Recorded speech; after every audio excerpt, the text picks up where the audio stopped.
श्री महाकाल दोस्तों, जी पंडित जी चैनल में एक बार आपका फिर से स्वागत है। यदि जीवन में चाहते हैं पॉजिटिविटी तो जरूर करें गीता पाठ। ये क्या है इसका सही नियम, ये हम जानते हैं इस वीडियो के माध्यम से। महाभारत के युद्ध के दौरान अपनों से युद्ध की स्थिति देख अर्जुन के हताश हो जाने पर भगवान श्री कृष्ण ने उन्हें जीवन का ज्ञान दिया। भगवान श्री कृष्ण के ये उपदेश श्रीमद् भागवत गीता में संग्रहित है।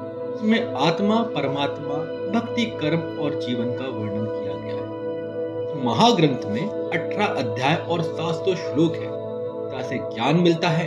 व्यक्ति को अपने कर्म पर ध्यान देना चाहिए, उसका फल एक दिन जरूर प्राप्त होता है। गीता से हमें जीवन को समझने और जीवन के कठिन प्रश्नों के हल खोजने में मदद मिलती है। गीता से हमें यह ज्ञान मिलता है व्यक्ति को केवल अपने काम और कर्म पर ध्यान देना चाहिए।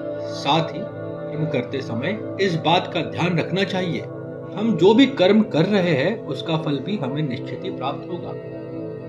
यह हमें बताती है कि जीवन क्या है, इसे कैसे जीना चाहिए, आत्मा और परमात्मा का मिलन कैसे होता है, अच्छे और बुरे की समझ क्यों जरूरी है। सभी गूढ़ सवालों से जवाब हमें गीता से प्राप्त होते हैं। लेकिन सवाल यह है, गीता का पूर्णतः ज्ञान कैसे प्राप्त किया जा सकता है और इसके लिए इसे कितनी बार पढ़ना चाहिए। आइए हम जानते हैं इस वीडियो के माध्यम से गीता पढ़ने से क्या लाभ होता है और इसे पढ़ने के क्या नियम है। यदि आप स्वभाव में बदलाव चाहते हैं, हर दिन नियम से गीता पाठ करने से स्वभाव पर अच्छा असर पड़ता है। इससे जीवन के बहुत से अबूझ सवालों का जवाब मिलने लगता है, जिससे मन से नकारात्मकता हटने लगती है, शांति मिलती है। यदि आप पॉजिटिव एनर्जी की तलाश में हैं, नियम से गीता पाठ करने से लाइफ से नेगेटिविटी दूर होने लगती है और पॉजिटिविटी बढ़ने लगती है। इसका मतलब है आपके अंदर पॉजिटिव एनर्जी बढ़ने लगती है।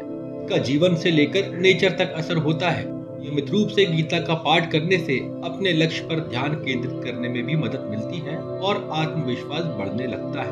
यदि आप अपने गुस्से में कमी चाहते हैं तो ऐसे लोग जिन्हें बहुत जल्दी गुस्सा आ जाता है उन्हें गीता का पाठ करना जरूर चाहिए। गीता का पाठ करने से मन से क्रोध, लालच, मोह और माया जैसी चीजें दूर होने लगती है। इससे जीवन में शांति आती है और गुस्से की भावना पर काबू करना आसान हो जाता है। गीता या फिर किसी भी पाठ से ज्ञान को प्राप्त करने के 4 स्तर होते हैं। पहला, श्रवण या पठन करना। दूसरा, मनन ज्ञान। तीसरा, निधिध्यासन ज्ञान। चौथा, अनुभव ज्ञान। इन चारों स्तर से गुजरने के बाद ही किसी भी ज्ञान की पूर्णता होती है और इससे समुचित लाभ होता है।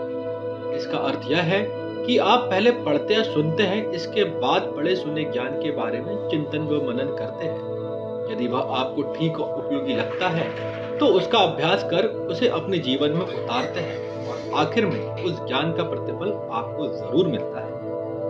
किसी भी ज्ञान को आप पढ़कर या सुनकर छोड़ देंगे, उसे अपनाएंगे नहीं, तो उसका फल कैसे मिलेगा। यही बात गीता पर भी लागू होती है।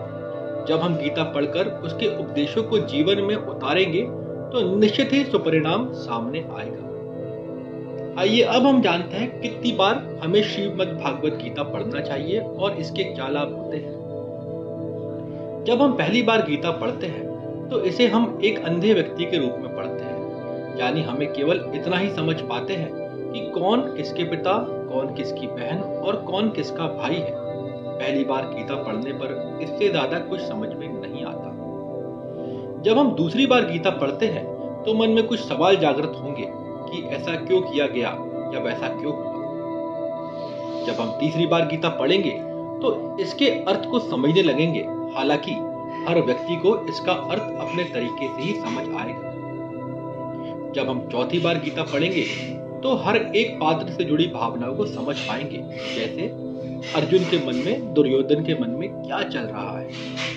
पांचवी बार गीता को पढ़ने से पूरा कुरुक्षेत्र हमारे मन में खड़ा हो जाता है और हमारे मन में अलग अलग कल्पनाएं होती है। छठवीं बार गीता पढ़ने से हम भगवान को अपने सामने अनुभव करने लगते हैं और हमें ऐसा लगता है कि भगवान हमारे सामने ये सब बता रहे हैं। सातवीं बार गीता को पढ़ने से हमें यह पूर्णतः एहसास हो जाता है कि कृष्ण कहीं बाहर नहीं बल्कि हमारे भीतर ही है और हम उनके भीतर। आइए अब जानते हैं श्रीमद् भगवद गीता पाठ के नियम।